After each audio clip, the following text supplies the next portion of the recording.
Hi everyone, Fiona Smart here from Cafe Lab. First up, I just want to thank you for joining me on the Cafe Lab YouTube channel. This is a first for me. I'm definitely not a frequent YouTuber, but I've done the research, and for videos the length that I'm putting out with the type of content that I have to share, this is going to be the best format going forward. So that said, a big welcome to part 2 of my 3-part series designed to help you get more money into your cafe. Now, in part 1, I focused around what you can do internally to grow your sales. This time it's about thinking differently about what you're currently doing. And I just want to start by saying that the most successful people that I have seen, worked with, the most successful businesses I've worked with are those that are flexible, creative, and action-oriented. They're willing to just have a go. And that's how I'm going to talk about it today in terms of growing sales. So I'll get straight into my first tip, and that is being flexible. What does that look like in the cafe space? Well, based on the number of cafes that are opening and closing, the pain of rising costs, of training, retaining staff, the pressure of staying ahead of the curve with your menu and just your interior design, all of it, social media, a flexible mindset allows you to let go of what worked yesterday, create strategies, and take action for what is needed tomorrow. So how do you apply that flexible mindset to growing sales? Well, it's ultimately about being present and paying attention. You need to be present with your customers and your team. You need to be present with the changing landscape around you. You need to be prepared to change what you're doing.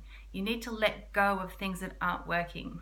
And you need to also understand that trying something once doesn't mean that you've given it the best shot.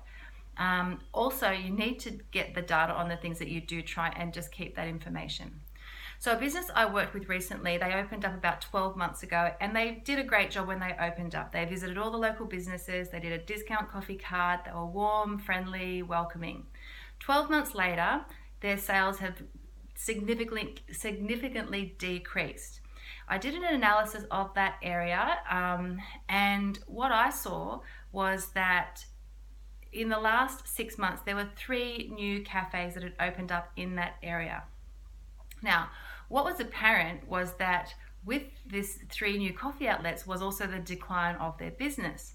But what had happened is the owners hadn't actually, changed tack or looked at the opportunities that now existed in that change of landscape. And their inability to be flexible meant that they were missing opportunities to improve their USP and to reconnect with their locals that were probably going to the new cafes. And they also had a lack of data around what had worked and what hadn't worked. But ultimately, they had a lack of flexibility to adapt to the changes in the business landscape. The competition is high. You have to adapt or you won't survive. And in the case I just mentioned, they are the only one with a commercial kitchen out of those other cafes, and the only one with the capacity to do functions and untapped sales opportunity. My second point is about being creative. So assuming that you're being present with your customers and your team, you'll know that they are a vault of information on things like how many staff work in the doctor's surgery up the road, whether they have weekly morning teas, there's a catering opportunity there, whether they celebrate everybody's birthday with a birthday cake, whether they gather on a Friday afternoon and have drinks and nibbles. Can you be doing a savory food platter? Can you give them a sample of what you do? Do they want to have coffees delivered because they're too busy in the morning at 10 a.m.? Do they have other people coming into their business and they're doing training sessions, so another catering opportunity? Don't just get to know the names of your customers' dogs. Find out about their workplaces and get staff doing the same thing. It's great. You want to know names and coffee orders, but you want to start to take it to the next level. Find out what businesses are around you, what they're about, when they're open, when they're closed, what they need. And then beyond that, just go for a walk in the local area. Look at the census report, look at the cell map for information, do the Google search and see what businesses there are around you that you could be partnering with. And this is the kind of creativity that I'm talking about when I say think outside the box of your 4 walls. And this leads me to my next point, and this is about getting out of your comfort zone.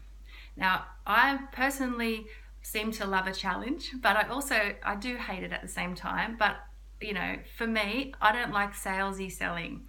I just want my product to speak for itself.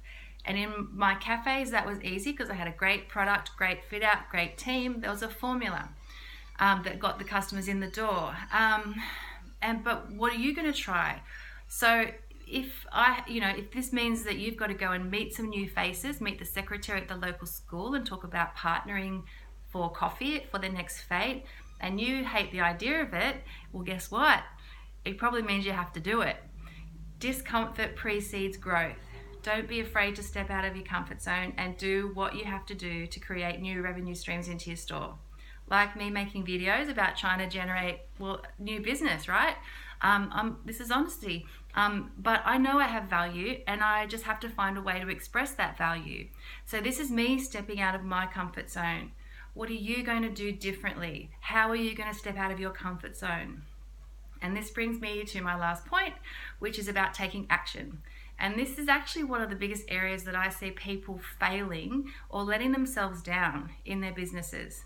It's all well and good to have a great idea and to have been creative, but without taking the action, it's all just a waste of effort.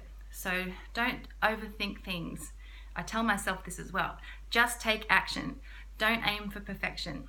Things are moving so fast, and although I am all about well executed ideas, I also think it's vital that you just go for things. So my 4 points that I've given you, they'll kind of take you full circle, and they're kind of a business philosophy. It's a revolving loop because 1, if you're being flexible enough to try something new, 2, you're being creative and coming up with new ideas and ways to grow sales through different revenue streams that exist around your business. 3, we've worked through the discomfort of trying that new thing. 4, you're actually doing it. Then it just starts again. This is a cycle. It's a habit that you want to form in your business. So I hope that makes sense. That's part 2 done and dusted.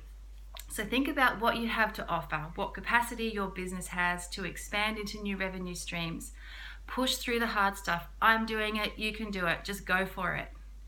I'll be back next week, and I'm going to do part 3, and that's going to be focusing on making savings in your business. Thanks for watching. Hit subscribe. Let me know if you've got any value out of this video, if you'd like to hear anything about anything else, some comments. But if you do want specific help to grow your business, please visit my website. I know that I can help you, cafelab.com.au.